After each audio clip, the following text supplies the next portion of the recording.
Shalom keluarga Telios, keluarga istimewa di dalam Tuhan. Mari kita bersyukur kepada Tuhan oleh karena Tuhan telah menyertai kita sepanjang hari ini.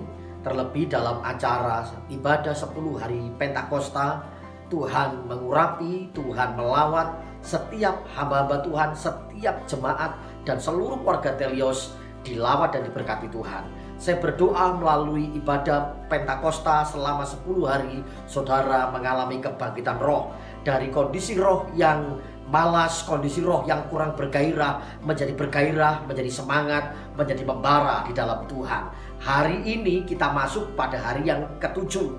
Di hari yang ketujuh ibadah 10 hari Pentakosta. Dan hari ini firman Tuhan akan dilayani oleh hambanya Penatua Trijoko. Saya berdoa saudara akan diberkati Tuhan melalui pemberitaan firman Tuhan ini. Siapapun yang menyampaikannya, saat kita buka hati kita, minta Roh Kudus memimpin menuntun kita, saya percaya kita semuanya pasti akan diberkati Tuhan. Sekali lagi saya berdoa saudara punya semangat yang luar biasa. Di bulan ini kita mengalami kebangkitan roh dan kita akan melihat dampak dari kebangkitan roh yang akan luar biasa kita alami bersama-sama. Selamat beribadah dan Tuhan Yesus memberkati. Haleluya.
Yesus baik.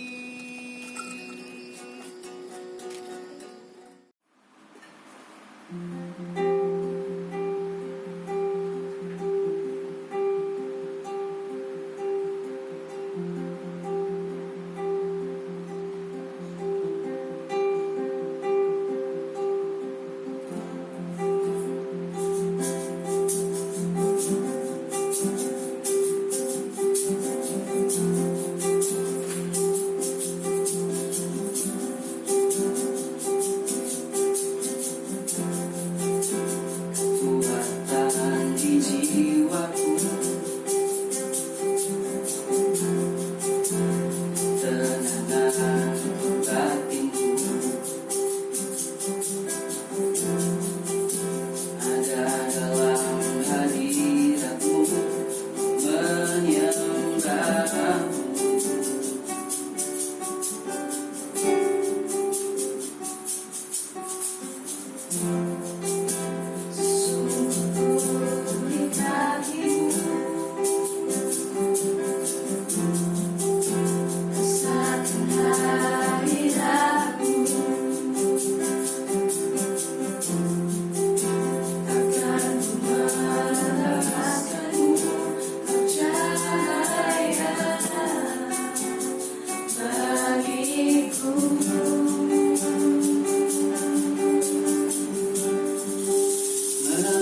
Mengiringmu seumur hidupku, masuk dalam rencanamu Bapa. Pikiranku, kehendakku, ku serahkan padamu.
Bersamamu Tuhan, jadikanku rencanamu untuk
ku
rencanamu untuk memuliakanmu.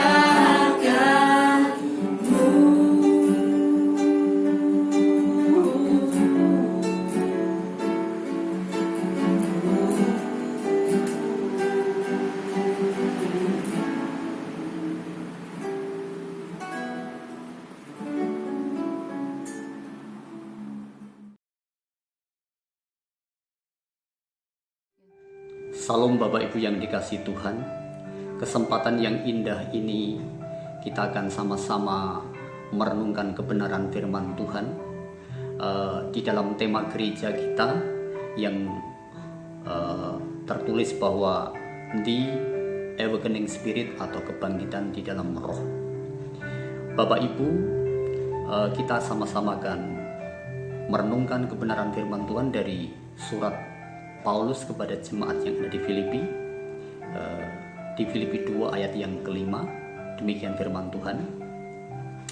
Hendaklah kamu dalam hidupmu bersama menaruh pikiran dan perasaan yang terdapat juga di dalam Kristus. Ayat yang baru saja saya bacakan ini merupakan ayat yang sering kita dengarkan, sering kita gumulkan. Tetapi ini bukan perkataan yang sederhana Bapak Ibu. Apa yang dikatakan Rasul Paulus itu melalui pergumulan yang panjang sehingga kalimat itu muncul. Memang kalimat ini tidak menekankan keharusan, tetapi keterbukaan hati setiap kita, kesadaran yang penuh, kesadaran yang benar-benar sadar. Dan sebenarnya ini adalah menunjukkan daripada kedewasaan kita memahami ayat firman Tuhan. Seberapa lama kita mengenal, seberapa lama kita mendengar ayat ini Bapak Ibu. Ini sebenarnya adalah sebuah ayat kehendak bebas setiap kita. Tetapi di dalam semuanya ini Paulus mengajak untuk setiap kita. Hendaklah kamu dalam hidupmu bersama menaruh pikiran dan perasaan yang terdapat juga di dalam Kristus. Pikiran dan perasaan Kristus.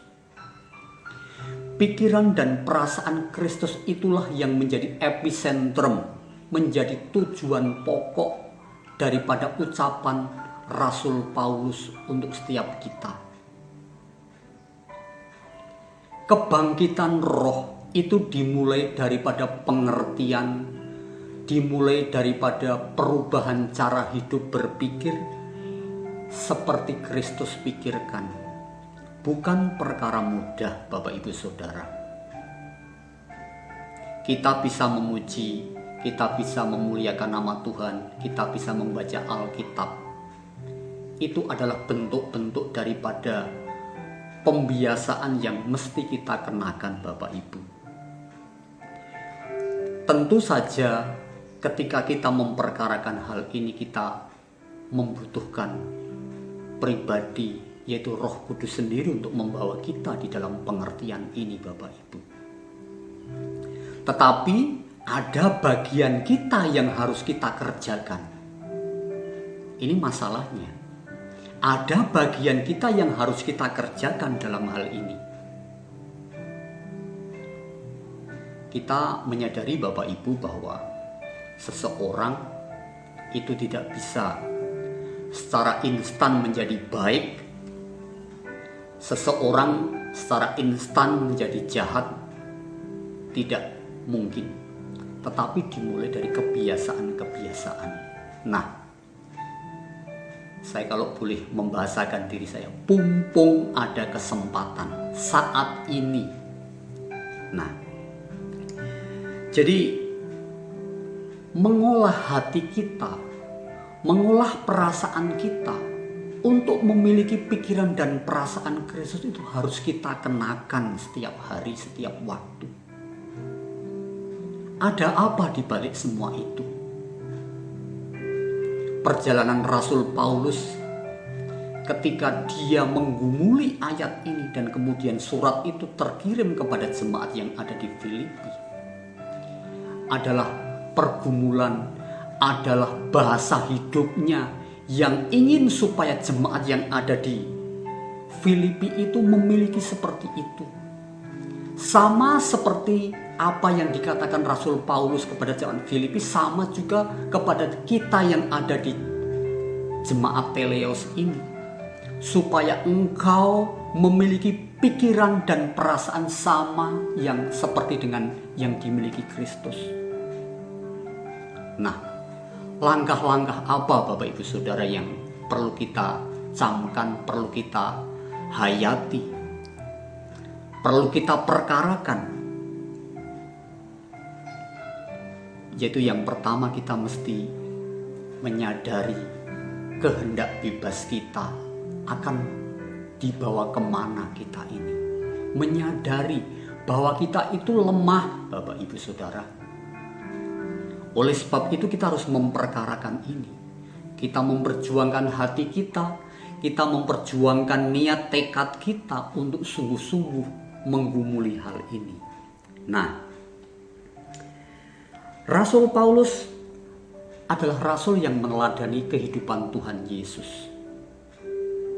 Dia melihat bagaimana ketika dia menjadi rasul yang demikian tidak instan Bapak Ibu Saudara. Dia melalui perjalanan panjang. Bagaimana ia ketika mula-mula seakan-akan ia melakukan kehendak Allah. Kemudian dia datangi orang-orang percaya yang pada waktu itu mengenal Kristus. Mereka mendapat surat amanat dari pimpinannya untuk membinasakan orang-orang percaya pada waktu itu. Tapi kemudian berjumpa dengan Tuhan Yesus dan mengakibatkan dia buta selama 3 hari dan ia mengalami pertobatan. Dan proses ini panjang Bapak Ibu Saudara. Dan ternyata Roh Kudus sedang membentuk dia supaya dia itu juga menemukan pribadinya. Kembali kepada kita, memperkarakan hidup kita, memiliki pikiran dan perasaan Kristus, itu terbentuk melalui kehidupan kita sehari-hari. Bagaimana pikiran kita, bagaimana perasaan kita untuk hidup hari lepas hari dengan keadaan yang seperti ini sedang kita rasakan. Kesulitan perekonomian, kesulitan tentang kesehatan, kesulitan dengan keluarga, kesulitan ataupun masalah-masalah yang sedang kita hadapi. Tapi kita yakin kita tidak berjalan sendiri. Kita sedang berjalan dengan pimpinan Roh Kudus. Kebangkitan roh ini bukan perkara yang abstrak Bapak Ibu. Memang nampaknya abstrak. Apa itu pikiran dan perasaan Kristus? Itu abstrak. Tetapi kita mesti memahami, menyadari bahwa kita mesti meneladani daripada kehidupan Rasul Paulus ini untuk kita kenakan. Nah, bagaimana mengenakan hal ini Bapak Ibu Saudara? Kita mesti ada beberapa trik, ada beberapa proses yang harus kita alami. Kita meluangkan waktu kita seperti program gereja yang sudah kita sama-sama laksanakan, adanya Teleos membaca Alkitab sampai dengan waktu ini. Kita tidak hanya melihat bacaan Alkitab yang kita baca sedemikian rupa, tetapi kita harus menggumuli apa maksud Tuhan di balik semua ini. Inilah belajar yang dimaksudkan juga dengan menaruh pikiran dan perasaan Kristus, karena itu adalah pernyataan daripada firman yang terus kita geluti, kita harus hayati Bapak Ibu. Kita melihat juga Bapak Ibu Saudara, Rasul Paulus juga meneladani daripada Tuhan Yesus sendiri. Apa yang ia pernah jalani di bumi ini, penderitaan yang ia alami, bagaimana perasaannya ketika ia dicaci maki, ia sudah melakukan mukjizat, ia sudah melakukan berbagai tanda, memberikan banyak hal kepada banyak orang, kesembuhan. Tetapi pada akhirnya dia dikhianati, bahkan kemudian ditolak oleh banyak orang. Dan hanya beberapa orang yang kemudian tetap setia mengikut dia. Maka dia katakan dalam hal ini, dia memberikan teladan supaya kita tuh menjadi sempurna seperti Bapa. Dia juga belajar, Bapak Ibu Saudara. Rasul Paulus belajar, Tuhan Yesus pun juga belajar bagaimana dia hidup dalam penderitaan. Oleh sebab itu, di dalam Matius 5 ayat yang ke-48 mengatakan, karena itu haruslah kamu sempurna, sama seperti Bapamu yang di surga adalah sempurna. Dia membawakan teladan seperti itu. Kesempurnaan adalah bukan hal keniscayaan kalau Tuhan sudah mengatakan hal itu untuk kita. Kita memang belum sempurna, tetapi kita belajar untuk sempurna, Bapak Ibu. Nah, kehendak bebas di dalam kita, itulah kita yang menentukan. Roh Kudus memberikan kebebasan kepada setiap kita. Mau memilih yang seperti apa? Bapak Ibu bisa memikirkan hal ini dan menggeluti hal ini. Kalau kita melihat teladan kehendak bebas ada di dalam kita, kita akan sama-sama lihat di dalam kitab Perjanjian Lama, yaitu di Kejadian 4 ayat yang ke-7 yang mengatakan demikian. Apakah mukamu tidak akan berseri jika engkau berbuat baik? Tetapi jika engkau tidak berbuat baik, dosa sudah mengintip di depan pintu. Ia sangat menggoda engkau, tetapi engkau harus berkuasa atasnya. Kehendak bebas Kain itulah yang menentukan hidupnya, Bapak Ibu. Kalau kita membaca kisah sebelumnya, ini akibat daripada renungan Kain sendiri ketika persembahan adiknya diterima oleh Tuhan, sementara korbannya yang dipersembahkan kepada Tuhan Kain tidak diterima Tuhan. Kemudian murka dan panas hati, Kain mengambil kesimpulan yang salah. Tuhan sudah mengingatkan, Tuhan sudah mengatakan. Kehendak bebas Kain, sakit hati yang dipendam, iri, dengki, amarah, meluap, kemudian diputuskan dia menghilangkan nyawa adiknya. Kembali kepada kita, Bapak Ibu Saudara, kehendak bebas itu ada di dalam setiap kita. Memutuskan segala sesuatu itu ada di dalam hidup kita. Kita mau mengampuni, kita mau memberkati, kita mau mengutuki, kita mau marah, kita mau berbuat dosa. Kehendak bebas itu ada di dalam hidup kita. Tuhan tidak pernah memaksakan. Kita tidak seperti robot yang dikatakan kalau diputar pakai batu baterai dan kemudian dia berjalan. Selamat pagi, selamat pagi, selamat pagi, selamat pagi. Robot. Bapak Ibu, kita bukan robot. Saudara bukan robot. Tetapi kita punya kehendak bebas. Tetapi yang dimau Tuhan, supaya kita memiliki pikiran dan perasaan yang sama seperti Kristus. Itu yang harus kita kenakan. Mari sama-sama Bapak Ibu Saudara, kita terus bertumbuh, kita terus menggeliat, kita terus berkemas-kemas bahwa kita itu sudah mau pulang, Bapak Ibu. Kita sudah mau senja, hari ini sudah mau tenggelam matahari. Apalagi yang harus kita kerjakan, Bapak Ibu? Kita memohon kepada Roh Kudus supaya kita dibawanya dalam suasana yang indah. Tapi satu hal, tekad kita, hati kita, itulah yang harus menjadi semangat kita untuk sungguh-sungguh mencintai Tuhan. Saya yakin kalau kita sungguh-sungguh memperkarakan hal ini kepada Tuhan, pasti Roh Kudus akan membawa kita. Kehendak kita akan diarahkan untuk menyukakan hatinya Tuhan. Demikian firman Tuhan untuk saat ini. Memberkati kita semuanya. Bangkit di dalam Tuhan. dan tetap semangat di dalam Tuhan. Salam Bapak Ibu, Tuhan Yesus memberkati. Puji Tuhan, saya percaya saudara diberkati oleh firman Tuhan malam ini. Saudaraku, mari kita bersyukur untuk firman Tuhan. Dan tentunya kita belajar bukan hanya menjadi pendengar yang baik, tetapi tentunya menjadi pelaku-pelaku firman Tuhan. Hari ini kita komitmen bersama-sama untuk hidup kita serupa seperti Kristus. Tujuan hidup kita hanya untuk Kristus. Kita berperkara di dalam Kristus, melakukan segala hal bersama-sama dengan Kristus. Maka mari bersama-sama kita akhiri ibadah hari yang ke-7 ini dengan kita datang mengucap syukur kepada Tuhan. Mari sama-sama kita masuk di dalam doa.